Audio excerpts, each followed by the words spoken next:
Jordan کے جس علاقے میں ڈیڈ سی واقع ہے وہاں کبھی 5 خوشحال شہر آباد تھے۔ قدرت نے ان شہروں کو ہر طرح کی آسائشوں سے نواز رکھا تھا۔ سدوم شہر اس علاقے کا صدر مقام تھا اور یہیں پر قوم لوط رہائش پذیر تھی۔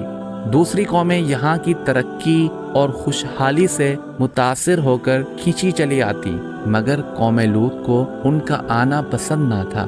ایک روز شیطان کسی خوبصورت لڑکے کی شکل میں ان کے پاس آتا ہے اور ان کو ایک ایسی ترکیب سمجھانے لگا جو اس زمانے سے پہلے کبھی بھی نہ ہوا تھا۔ شیطان نے ان سے کہا، جب یہ لوگ تمہارے علاقے میں آئیں تو تم ان کے نوعمر یعنی نوجوان اور خوبصورت لڑکوں سے بے حیائی کا ارتکاب کیا کرو۔ اس طرح یہ لوگ اپنی عزت بچانے کے ڈر سے تمہارے علاقوں کا رخ کرنا ترک کر دیں گے۔